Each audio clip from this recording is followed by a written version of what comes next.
We live in the same country, send our children to the same schools, and call ourselves one community. But we don't all move through America under the same assumptions. Now, on this episode, our good friend John Meeks joins us to talk about the talk, the warnings that Black families give their children about authority, belonging, friendship, and survival. Because being together is not the same as being equal. I'm Tracy Rigdon. This is One World, Two Sets of Rules. Let's talk about it.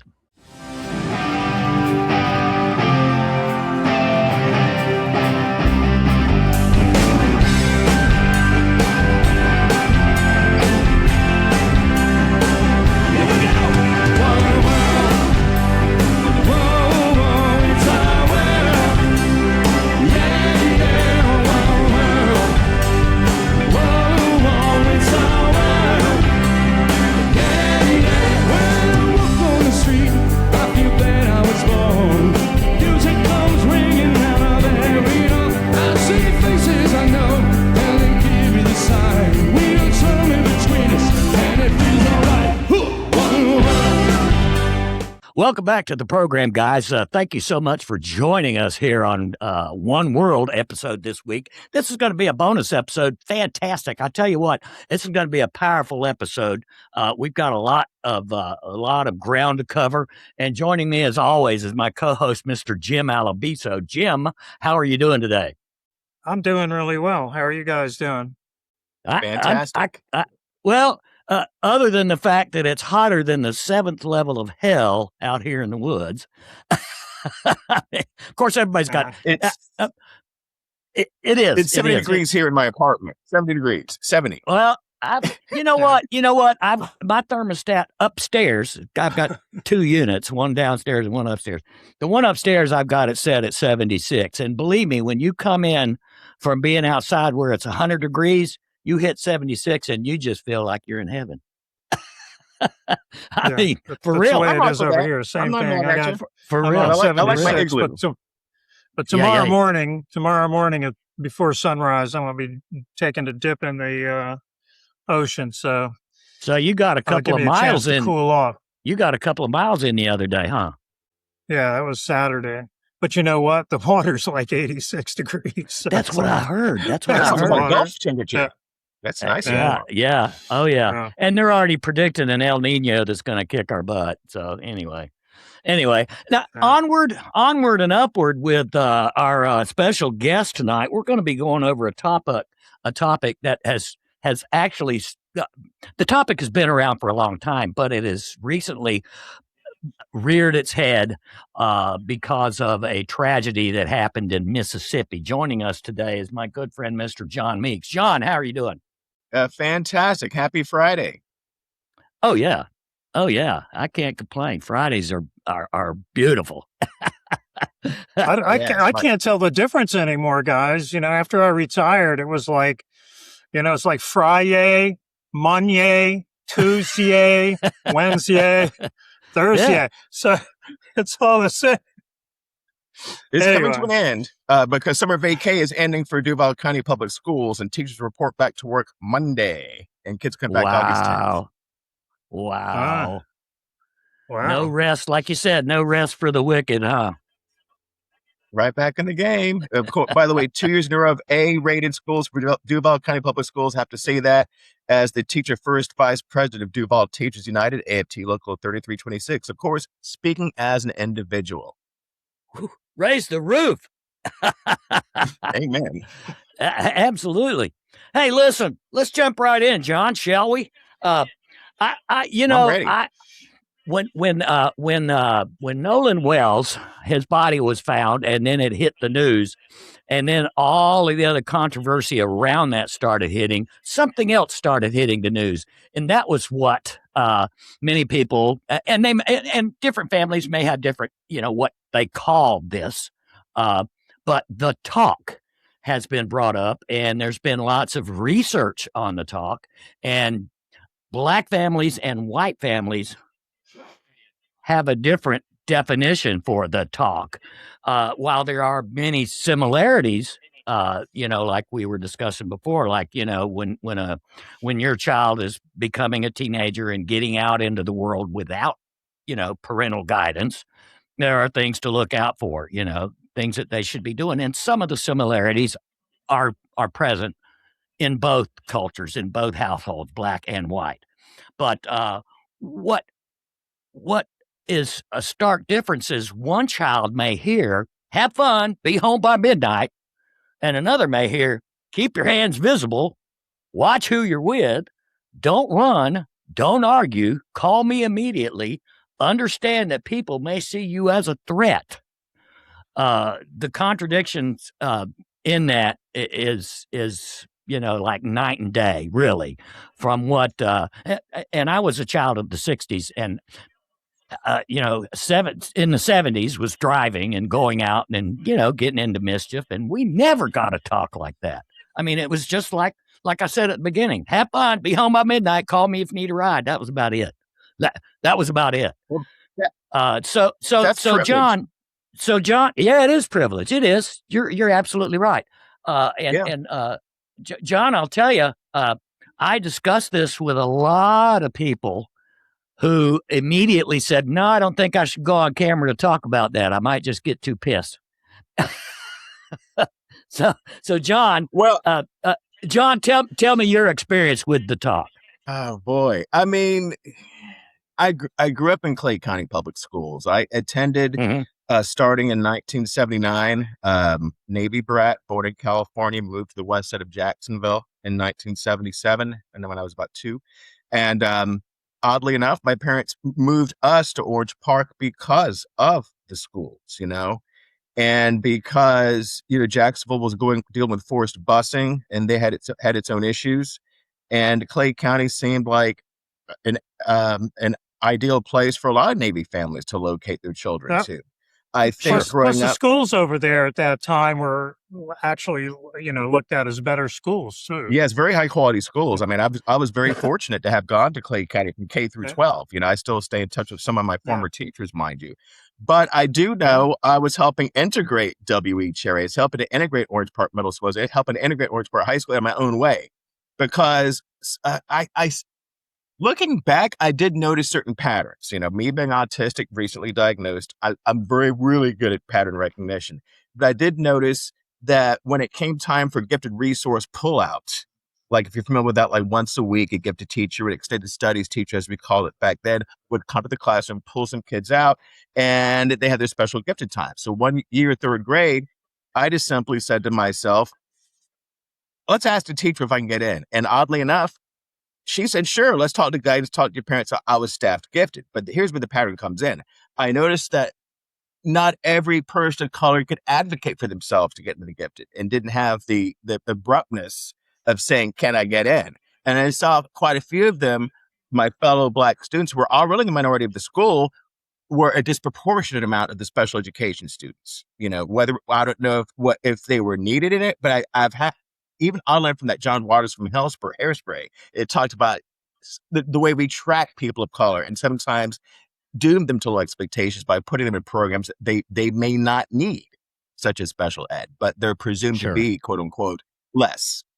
So I think growing up, my parents were the generation that integrate. Well, my dad went to integrated high schools in Ohio. He grew up in Kent, Ohio. So if you know Kent State University, that's where he grew up. My mother grew up in South Carolina. So you already know she had a deep South education. And she was part of a group that they tried to integrate the high school, but the school board did some willy-nilly shady things and zoned them out. So fast forward to the future, and you see a lot of these baby boomers' children experiencing integration from the get-go. It's not something they had to get used to. So the talk starts to evolve. The talk starts to evolve from, you can't shop here, you got to go your order from the back of this restaurant, you've got to ride in the back of the bus, to a more nuanced talk as to you might not want to walk in that neighborhood, or you might want to keep your hands where the officer can see them, or you want to make sure that you have the receipt when you leave a store. The more subtle nuances that aren't quite like, we don't like you Black people, but there's certain ways to make our lives more convenient because we do like that privilege. However, mind you, as we evolve over the years, Generation X, interracial relationships were bizarre.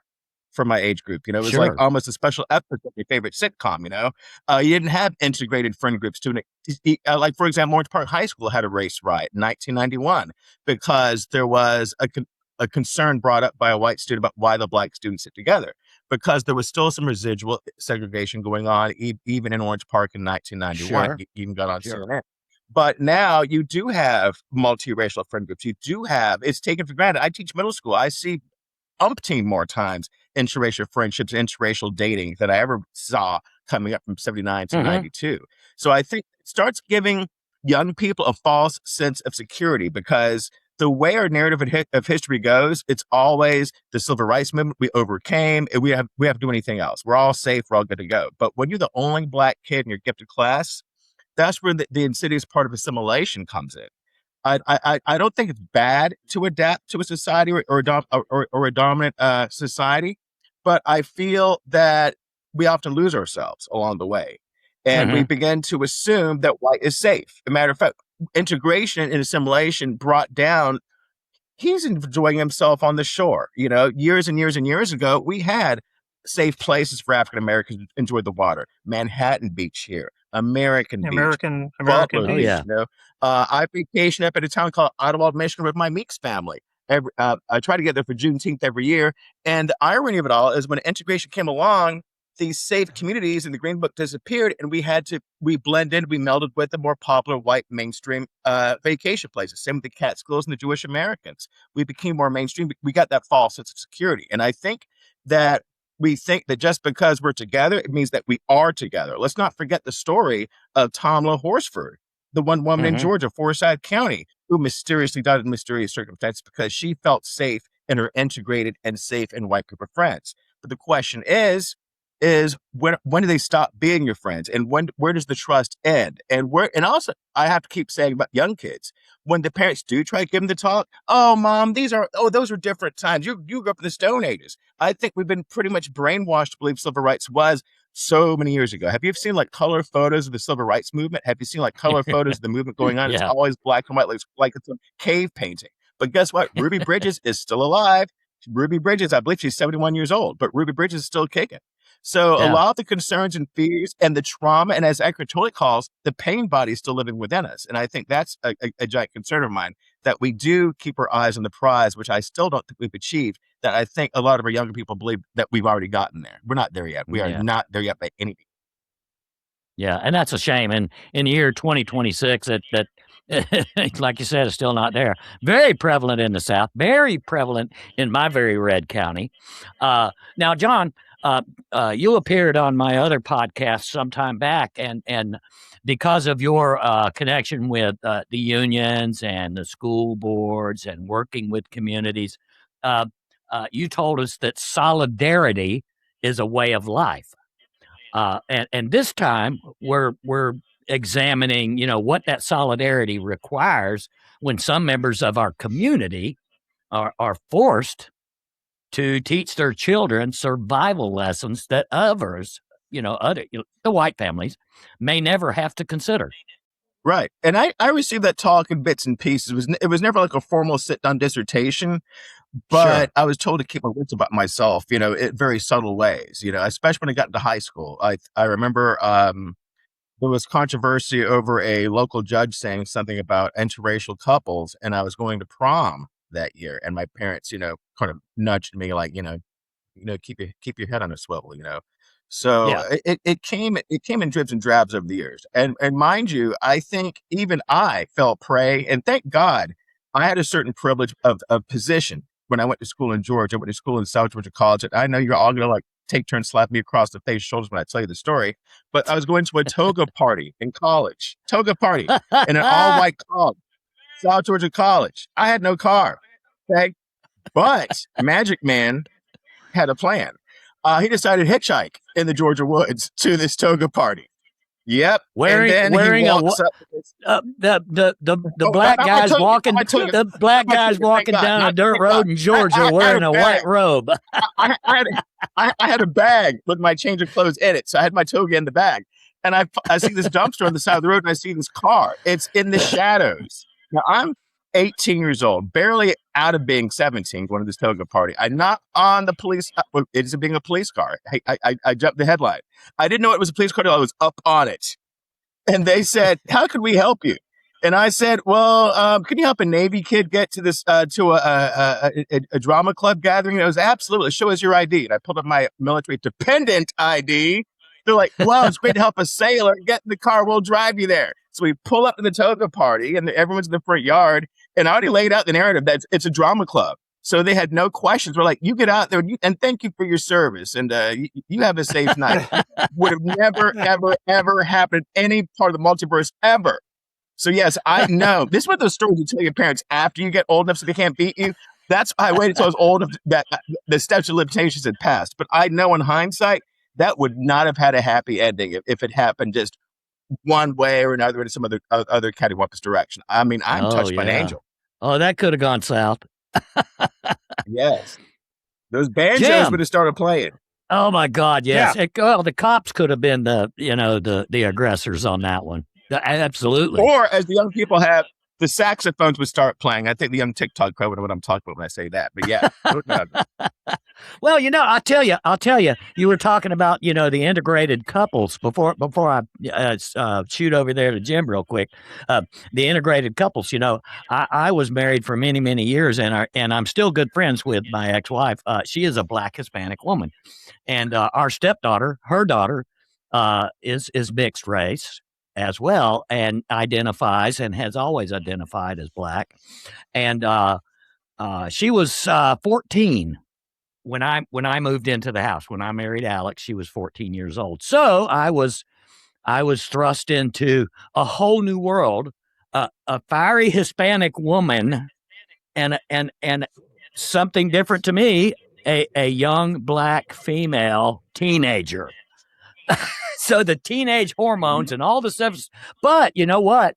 When she finally started dating around 16 or so, when she was dating, her first crush was this lily white boy from school. He came over to the house almost every day for, oh gosh, it must have been 6 or 8 months that they were together. Yeah. Wow. He was whiter than me. Wow. Yeah. I didn't know there was such a thing. Well, I'm a ginger, so we're kind of like you are a ginger. I'm a ginger. Yeah, that's right. Well, Jim, what's your take on what we've been talking about here? I'm not a ginger. No. You're Italian, so I don't know exactly. You're an Italian thalassophile. That's right. I'm an Italian thalassophile, and I don't really know how to identify. That's deep. But, yeah. But at any rate, when I grew up, it was kind of weird. I was born in 1955, so I'm like baby boomer for sure. And I was born in Brooklyn, New York, and lived in Long Island, and but spent most of my young childhood in my fairy tale land of the farmlands of New Jersey.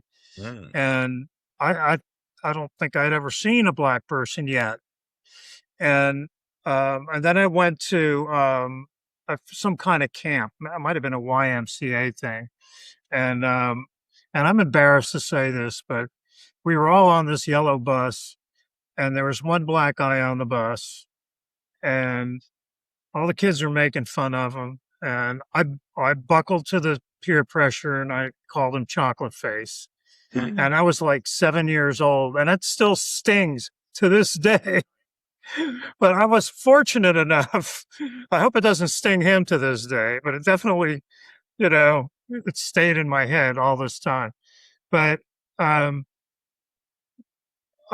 fortunately, my parents my father was very conservative, fiscally and socially, etc. But in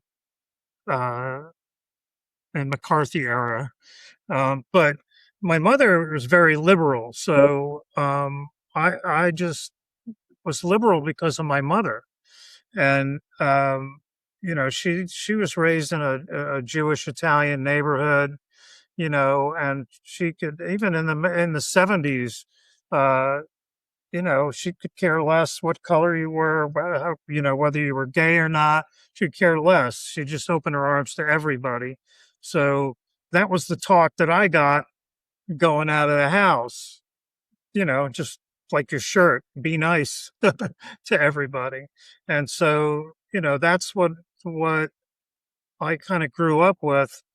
And then when I moved to North Miami, and it was like gangland down there at the time, and I was still trying to be nice to everybody, but it was good. But one of the things I noticed, I mean, there's still so much disparity that I see. Like, my mom lives in assisted living, and I think I mentioned this to you once before, Tracy, is that, I'm in the dining room sitting with all the seniors and my mom and all the ladies at the table.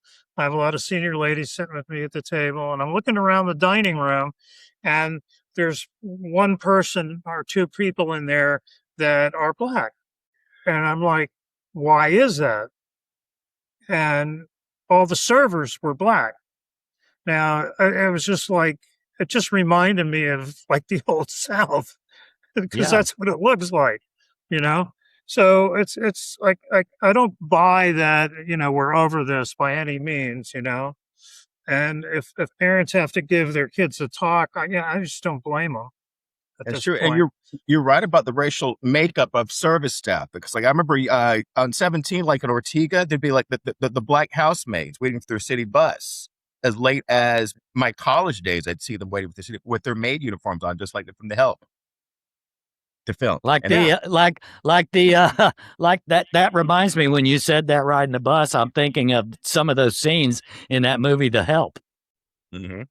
where Yeah. I was kind of wondering too, all of those service workers, maids, lived on the other side of the tracks, as it were, and they would all gather and ride the bus into the white neighborhoods and get off, and take care of these white babies and these white families and their white households. And so, yeah. yeah. So I'm a little curious, though, going, kind of slinging back over to the Wells story, Yeah. is that there's been no autopsy yet, as far as I know. Is that correct? There's two of them already done. The independent one was paid for by Colin Kaepernick, and then and then the official coroner's autopsy. Now, neither one of them has released any of their official findings.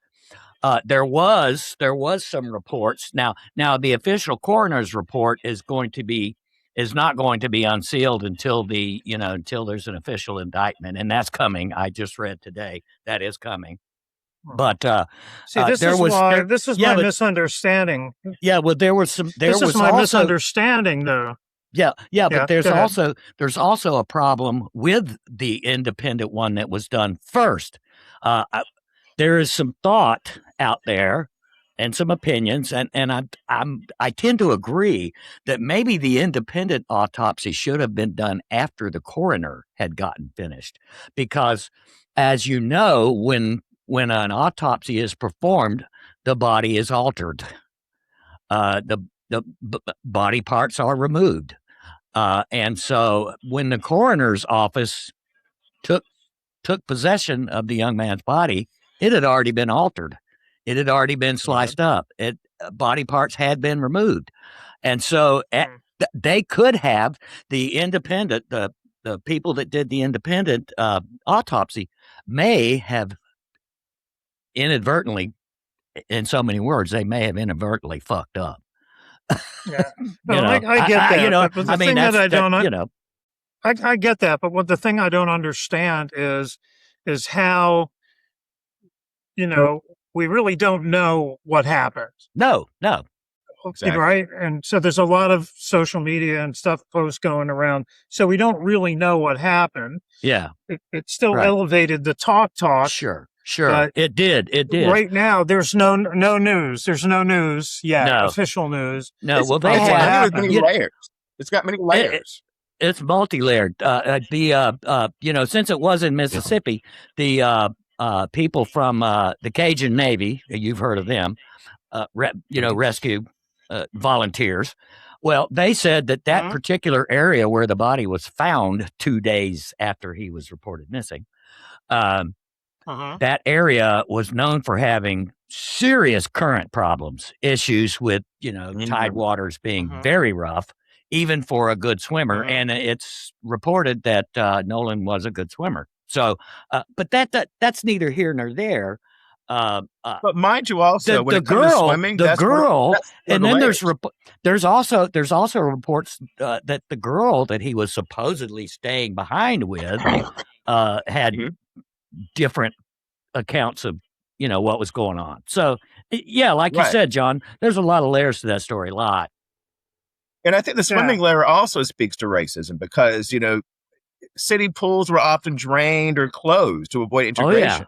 Oh So yeah. there was a Oh yeah. generational lack of knowledge with regard to swimming. Yeah, And that's I so think true. even the best swimmers, if they are above their head, no pun intended, in the water, for example, aerated water, those low head dams, those the most drownings I've seen on record because people get overconfident. It looks so fun. They jump in, they sink right to the bottom.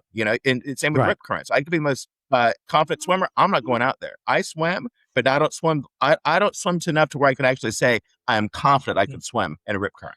Right. Yeah. Right. Well, That I happened grew up in I Ready grew up. Point on the St. Johns River. Yeah, Same thing. I grew up surfing at the North Jetties as a teenager, and we would be out there at dawn every morning, especially during the summer. It would be literally almost every morning, and uh, over time, someone that is familiar with the area, they could look at the incoming tide and tell you that they can actually physically see a riptide. But people that Mhm. come to Florida, tourists and people that don't necessarily know how to swim or aren't familiar with the beach, there's a lot of drownings. And It happens. It happens all the time. I have done several episodes, at the beginning of the swimming season, the summer season, the opening of the, like you said, the public pools. I've done several on the topic of young black people never learning how to swim because their parents never learned how to swim. And No like you access to said, public pools. the public pools back in the day were off limits to black swimmers. And there was, of course, the infamous images of that racist guy dumping bleach in the water when it was filled The with Monty black Hotel in swimmers. St. Augustine, Florida, and St. Exactly. Augustine Beach to have the weigh-ins. And Right. mind you, also with regards to integration, he's with a group of kids that swim, but heck, they could all be Mark Spitz compared to him. And if he starts showing signs of distress, and you're a teenager swimming with another teenager, he looks like he's showing signs of distress, you have two choices. You can either try to rescue him, and oftentimes you'll have two drownings. Yeah. So Yeah. he Yeah, would. that's yeah. Yeah. Yeah. Yeah. Yeah, you got to know what you're doing out there, and there's Yeah. not a lot of equity in swim training, even to this day. When I go see like a Good Shepherd pool and stuff, which is open to everything and everybody at the Good Shepherd Church, but um, I don't see a lot of black folks there. I see a lot of senior white And I people, think vanity is a factor too. Did including you remember me. the name of the news reporter? Oh gosh, Hope Bartlett. She drowned because she was covering a story in a storm, and because she was so worried about messing up her hair, she ended up drowning in the St. Johns River, not too far from the Matthews Bridge. And that became a talking point because many black women avoid the water because they don't want to mess up their hair. Right. Right. Right. Well, if that was the case for me, I'd never go swimming. Well, like I said, Fortunately, I could care. with the whole swimming issue in the black community, there are a lot of good swimmers within the black community who are very vocal about teaching these kids, especially families that love to go to the beach.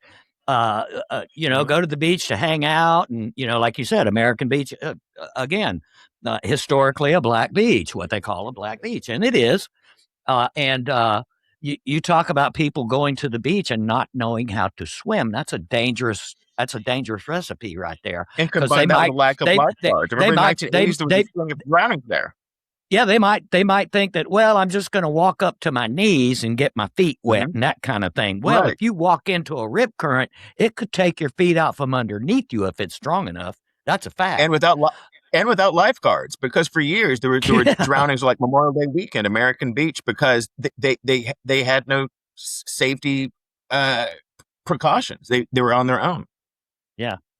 Well, there were disparities in that. I know Angie Nixon was very vocal about it. Has been over Yes, time. absolutely. She's mentioned it several times. She says, "You get your kids out there and teach them how to swim."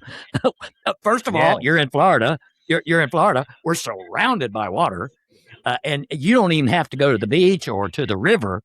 There are retention ponds everywhere, and every single year, small children drown in retention ponds.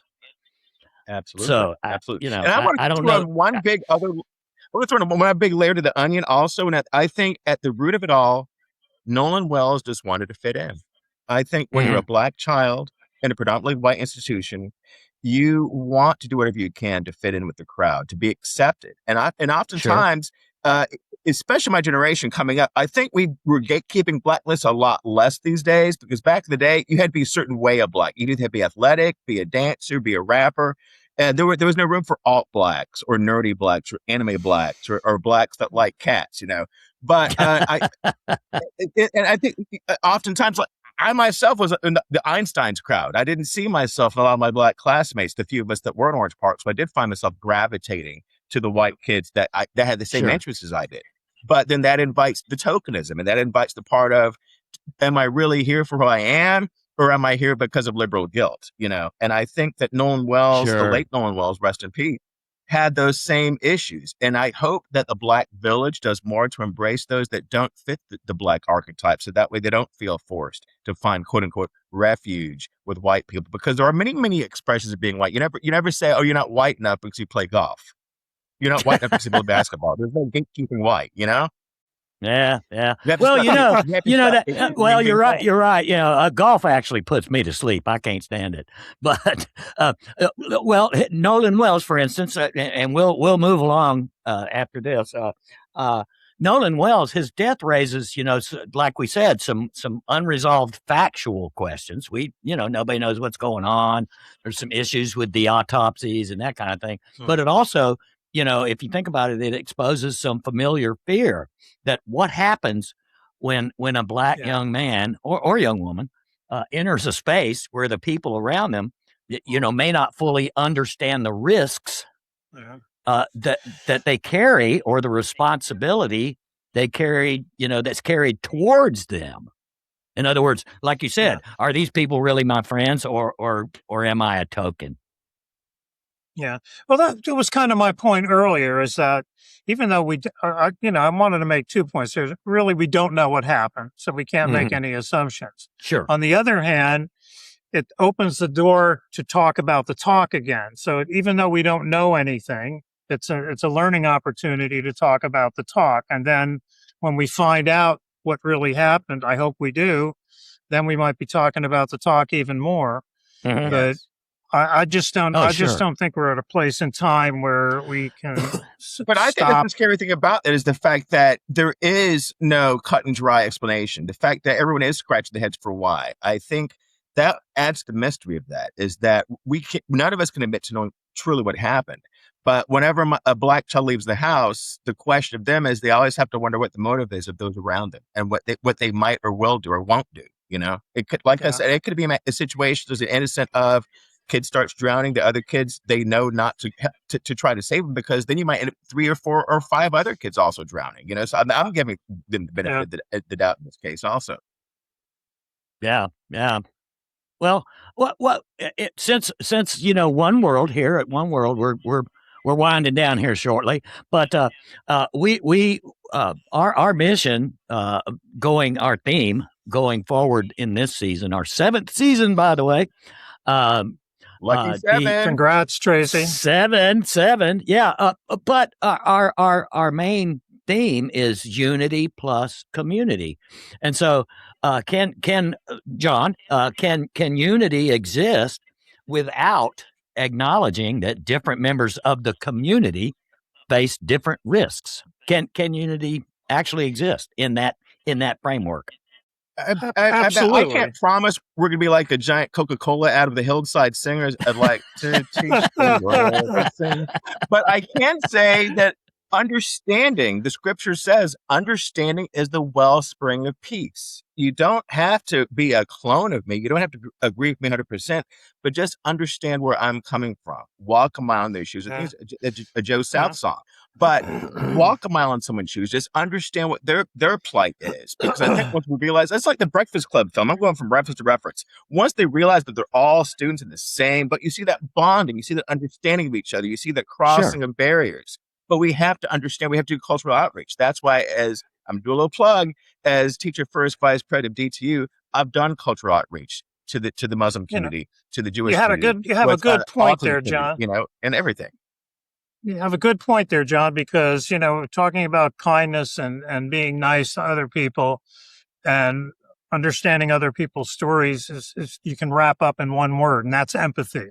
Yes, empathy. Sure. Is if human beings, I don't want to call myself an empath by any means, but I was born with this, I just this empathy curse to the point where it's like, it's too much. Like if I see a roach and walking in the house, I'll catch it and I'll throw it outside. I just can't squish it. I can't take life. They're so short, right? But if as a society, I know it's like a dream, but if not everybody can be empathetic, but that's the hope. And I think we ought to teach that word in school. Sure. In model as well. It should be a class. Yes. Every day. Oh, I agree with that. There's nothing wrong. There is nothing wrong with getting in touch with your inner empath. There's absolutely nothing wrong with it. There was this one saying years ago that I had heard, and it stuck with me, that you can't be taught compassion, but you sure can learn it. Mm-hmm. Sure. Yeah. It's a lot of this is a learned skill. Sure. Yeah. You can learn it. And to be seen. And being nice is a learned skill. Listening is a learned skill. To feel heard. All these traits. To feel seen and to feel heard. To not feel invisible. Yeah. Right. Yeah. Well, as we wind on down here, let me get a closing thought from you, Jim, first. I think I just had mine. Yeah. I just really think that it's like when we're going to high school, they don't teach you how to pay your bills and how to balance your checkbook, and they don't teach you how to be a parent. But there's also, things in education I think that we could add to at least make some kind of significant impact on these issues by actually having classes and these type of qualities. But, once you start going there, then you're going to have some controversy. How dare you teach my kid how to have empathy for other people, that kind of thing. But, anyway, that's my hope. Well, John? Go ahead, John. Go ahead. What, John? Let me ask you. What do you want? People that are, our friends and fans and followers. What do you want people listening to this show to carry back into their own family and community? Well, I think with regards to empathy, I think that the talk, the general macro talk about race is ongoing. I think that those that say, well, why do we make everything about race? Well, there's a race ingredient behind just about every aspect of our society, because we've marinated in the race issue all of these years. And if it wasn't for the marination of this race issue all of these we've been soaking in, you wouldn't have someone rolling a Brinks truck to Nancy Grace's house right now, but she's getting paid, because she's covering this story like Dixie covers Dixie, the old Atlanta Journal tagline. So I think that as long as there's curiosity and mystery about race and mystique about race, I mean, going way back to D.W. Griffith, about how people viewed black men and how they view young black boys today and how they're adultified and how they're tokenized and how we're just overall eyes, you know, we hopefully we be Sure. revolutionized one day. But I think the race conversation is real. And I don't think that anyone's in the space to say right now it's over until we have no more Nolan Wells stories. We have no more stories. I'm going to say her name also, Tamla Horsford. As long as these stories happen, as long as these mysteries continue, and as long as there's distrust and disunity between the races on any level, I believe the race conversation will continue in earnest. And that talk will continue in earnest. Yeah. Well, and I'll close with this. And this is how I feel that our listeners should, leave with here is a responsibility. The talk as it is, whether it be, like I said, in any household, it's an act of love. It really is, coming from a parent that's concerned about their child. But it exists in some households as a warning, as a danger. Black families, like you said, they've carried the burden of preparing their children for unequal treatment for generations because it came from where they came from. A real community, can't keep asking those families to do all the adapting, all the heavy lifting, while everyone else remains unchanged. Or, like you said a second ago or a minute ago, that's privilege. Unity begins when we, I suppose, when we stop confusing comfort with peace. Community begins when another family's fear becomes our concern. Another child's safety becomes our responsibility as a community, our responsibility. And another person's experience becomes, something we're willing to hear without being defensive. Like you said, why is there, does it always have to be the race card? And, you hear it all the time too. Just like, Black History Month, or even if you think about Gay Pride Month, you always hear somebody on the outside blast it out as loud as they can. Well, why don't we have a White History Month? Well, I believe you were raised with white history. Going back to privilege, you were raised with white history. In fact, in Washington right now, they're trying to eliminate some of the stuff that's in the Smithsonian. Crazy. That reminds me of something that happened to me a while back ago. I just got to stuff this in here. When I was in Atlanta, I had a post-production house out there. We did a lot of television and film work and stuff.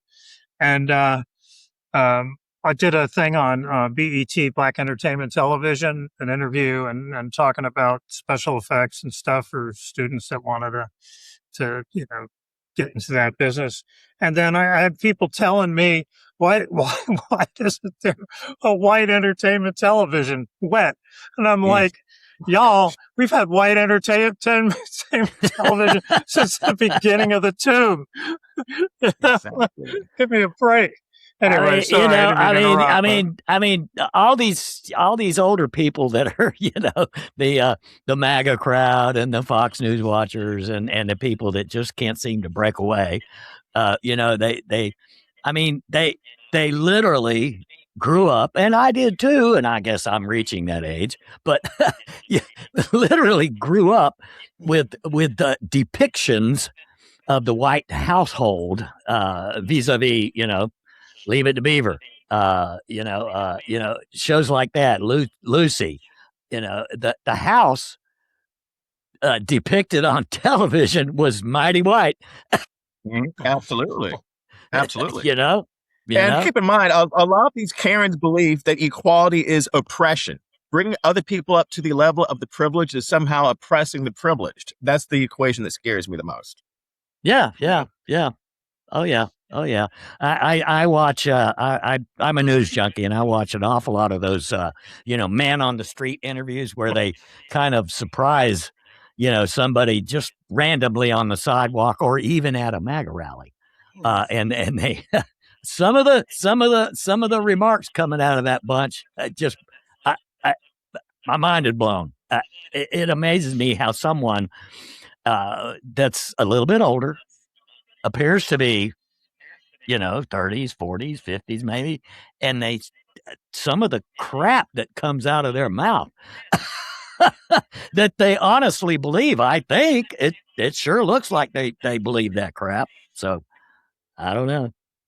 Well, I What have to about really give the all of greatest us compliments people to the here that are Russian a lot bots older? that drive their thinking. The Russian bots, I think, in large stakes. You know, some people are out there molding fluffy, crazy people.